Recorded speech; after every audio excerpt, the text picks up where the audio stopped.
মোদির জন্মদিনের শুভেচ্ছায় বিহারে পোস্টার ঘিরে বিতর্ক। পোস্টারে সিংহরূপে নরেন্দ্র মোদী, দুর্গারূপে নরেন্দ্র মোদীর মা।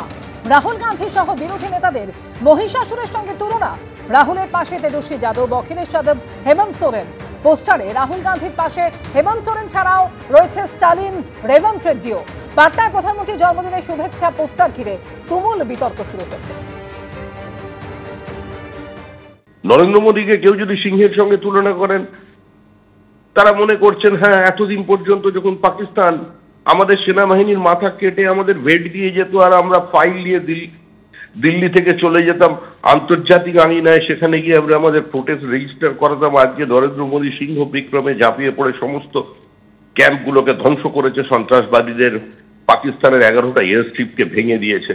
যিনি পৃথিবীর দোর্দণ্ড প্রতাপ, মার্কিন যুক্তরাষ্ট্রের প্রেসিডেন্টের তথাকথিত 50% ওই করের ইম্পোজিশনকে সম্পূর্ণ উপেক্ষা করে আজকে স্বদেশী তরিতে ভর করে তাদের সামনে পাল্টা চ্যালেঞ্জ ছুড়ে দিয়েছেন।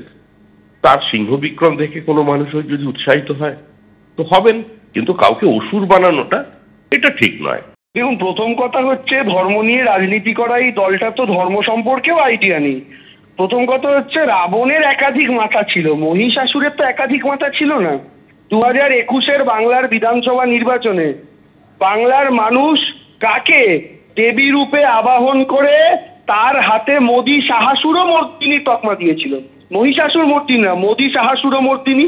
ফলে আসল দুর্গাকে আর আসল অসুরকে সেটা বাংলা 2021-এ দেখিয়েছে, বাংলা 2024-এ দেখিয়েছে।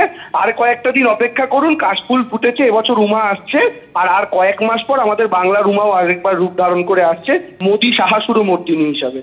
বধ মানে রাজনৈতিকভাবে নিশ্চয়ই বধ করতে হবে, শারীরিকভাবে বধের প্রশ্ন নিশ্চয়ই নেই। রাজনৈতিকভাবে যা চলছে ভারতবর্ষে, তাদের মোদী এবং মোদীর রাজনীতি, তার বিরুদ্ধে সবাইকে এক হতে হবে, এটা নিয়ে কোনো সন্দেহ নেই। এটা কার্টুন হিসেবে দেখলে একরকম, আর এটা ব্যক্তিগতভাবে তাহলে যদি দেখে তবে মমতা ব্যানার্জির ভ্যানিশের মতো হয়ে যাবে অম্বিকেশ মহাপাত্র। ওটাকে কার্টুন হিসেবে দেখা উচিত ছিল, মমতা ব্যানার্জি দেখতে পারেননি। ওটাকে বরঞ্চ দেখেছেন এমনভাবে যেখানে অম্বিকেশ মহাপাত্রকে গ্রেপ্তার করা হলো ভ্যানিশ মানে নাকি খুন করে দেওয়া। কে কিভাবে দেখবেন তার উপর নির্ভর করবে। উনি যদি মমতা ব্যানার্জির মতো করে দেখেন খুব খারাপ, আর উনি যদি সেটা না দেখে কার্টুন হিসেবে দেখেন অ্যাপ্রিসিয়েট করা উচিত। যাদবপুরে পড়ুয়া মৃত্যুর তদন্তে আজও লালবাজারে 6 জনকে তলব করা হয়েছে। জিজ্ঞাসাবাদের জন্য ডেকে পাঠানো হয়েছে এই 6 জনকে। গতকাল ঘটনাস্থলে গিয়ে পৌঁছয় গোয়েন্দা বিভাগ, হোমিসাইড শাখা তদন্ত করে কলকাতা পুলিশের সায়েন্টিফিক উইং। ঘটনাস্থলে সরাসরি রয়েছেন আমাদের সঙ্গে প্রতিনিধি সুকান্ত মুখোপাধ্যায়। সুকান্ত, আজকে 6 জনকে জিজ্ঞাসাবাদের জন্য তলব করা হয়েছে, কাদের কাদের ডেকে পাঠানো হচ্ছে আজকে? দেখো, আমরা জানি যে আজকে 6 দিনে পড়লো যাদবপুরের এই পড়ুয়ার মৃত্যুর ঘটনাতে, এবং সেই ঘটনাতে আজকে হোমিসাইড বিভাগের তরফে লালবাজারে 6 জনকে ডাকা হয়েছে। এই 6 জন কারা সে সম্পর্কে যেটা পুলিশ সূত্রে জানা যাচ্ছে যে ঘটনার দিনকে অর্থাৎ বৃহস্পতিবার রাত্রেবেলাতে ঠিক এই ফাংশনের পরে এই তরুণী যখন ঠিক এই যে পিছনের যে জায়গা তুমি দেখতে পাচ্ছ, যে স্পট তুমি দেখতে পাচ্ছ, সেই স্পট থেকে তাকে ভেসে থাকতে দেখা যায় এই পুকুরে।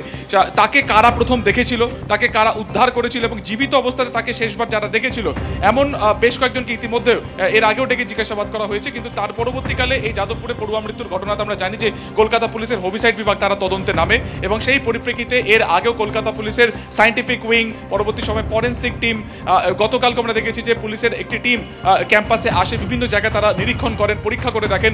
ফলত তদন্ত তারা তৎপরতার সাথে করছে। তার পাশাপাশি সেদিনকে মৃত্যুর আগে কারা কারা তরুণীকে শেষ জীবিত অবস্থাতে দেখেছিলেন, তখন কি অবস্থাতে তিনি ছিলেন, সেটা যেমন জিজ্ঞাসাবাদ করা হবে। তার পাশাপাশি যারা তাকে প্রথম এই পুকুরে পড়ে থাকতে দেখে, কারা প্রথম তাকে উদ্ধার করেছিল, এমন 6 জনের নামে তালিকা ইতিমধ্যে তৈরি করা হয়েছে পুলিশের তরফে, এবং তাদেরকে আজকে ডেকে কিন্তু জিজ্ঞাসাবাদ করা হবে। লালবাজার সূত্রে খবর যেটা, যে 11টার কিছু পরে তাদেরকে লালবাজার ডাকা হয়েছে, এবং পুলিশ সূত্রে যেটা জানা যাচ্ছে যে তাদেরকে এই মুহূর্তে লালবাজারে কিন্তু জিজ্ঞাসাবাদ করা হচ্ছে।